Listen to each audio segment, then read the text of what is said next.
দিল্লি থেকে বাংলাদেশে হাসিনা আসছে বীরের বেশে। মহামারীর মতো বাংলায় নিরাপদভাবে আসছে শেখ কন্যা। ২৬ সালের নির্বাচনে অংশগ্রহণ করতে চায় শেখ হাসিনা। তিনি আরও জানান, আওয়ামী লীগ ছাড়া নির্বাচন প্রাধান্য পেতেই পারে না। এই মনোভাব নিয়েই তিনি আসবেন বাংলায়, করবেন নির্বাচন।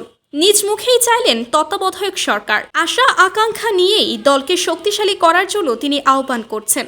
বাংলার ধর্মপ্রাণ মানুষের ওপরে তিনি আশাবাদী। আসবে, আবারও আসবে। বাংলায় দেখাতে চাই চাঞ্চল্যকর একটি সুস্থ সুন্দর আবেগময় নির্বাচন। সেই নির্বাচনটাই অনুষ্ঠিত হবে শুধুই হাসি হাসি খেলা। শেখ হাসিনা আরও জানিয়েছেন, খুব শীঘ্রই তিনি রাজনৈতিক মনোভাব নিয়ে মাঠে আসবে। তিনি দিল্লির রিপাবলিক নিজ কক্ষে এসব কথা জানিয়েছে। নিজ দলের নেতাকর্মী দলের সাধারণ সম্পাদককে খুব শীঘ্রই দলকে শক্তিশালী করতে আহ্বান জানিয়েছে। শেখ হাসিনা তার বোন এবং নেতাকর্মীদের নিয়ে আবারও বাংলায় ফিরতে চলেছে। মোদিজি বলেছে, সহযোগিতা যেটাই প্রয়োজন হোক না কেন, এই অনুভব নিয়েই আসছে শেখ হাসিনা। বর্তমান উপদেষ্টা মণ্ডলী আনতে পারছে না।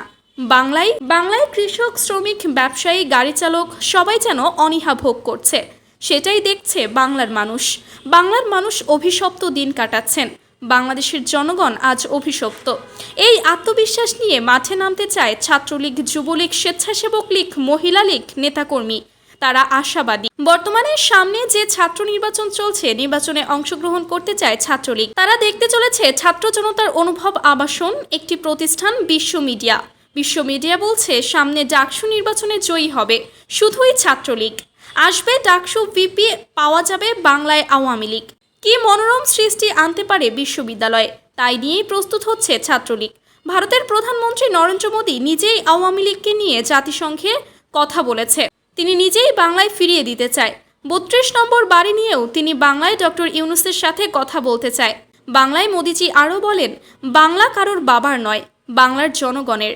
এই কথা শোনা মাত্রই বর্তমান ছাত্রলীগ সমাবেশ, মিটিং, মিছিল করছে। নির্বাচনের প্রক্রিয়া নিয়েও ব্যস্ততার সময় কাটাচ্ছে। বর্তমান উপদেষ্টা মণ্ডলী যোগাযোগ করতে ব্যস্ত হয়ে পড়েছে ভারতে। দিল্লি পাবলিক মিডিয়া প্রচার এবং সরকার সমর্থক মানুষগুলোর কাছে মোদিজি আরও বলেন, বাংলায় তিনি বীরের বেশে ফিরিয়ে দিতে চান। বিদেশ উপদেষ্টা চিঠি পাঠিয়েছে। আওয়ামী লীগ কি সত্যি আসবে নাকি শুধুই গুঞ্জন? ডক্টর ইউনূস স্যার এই নিয়ে কি মন্তব্য করছে? উপদেষ্টা মণ্ডলী কি মন্তব্য করছে? বাংলাদেশের জনগণ কি মন্তব্য করছে? সত্যি কি আসবে আওয়ামী লীগ নাকি শুধুই মিথ্যা বাহানা? ধন্যবাদ সবাইকে। দিল্লি থেকে বাংলাদেশে হাসিনা আসছে বীরের বেশে। মহামারীর মতো বাংলায় নিরাপদভাবে আসছে শেখ কন্যা। ভিডিওটি ভালো লাগলে আমাদের সাথেই থাকুন, দেখতে থাকুন সচেতন বার্তা। যদি ভিডিওটি ভালো লাগে তাহলে এখনই সাবস্ক্রাইব করুন, ভিডিওটি বন্ধুদের সাথে শেয়ার করুন, লাইক দিতে ভুলবেন না।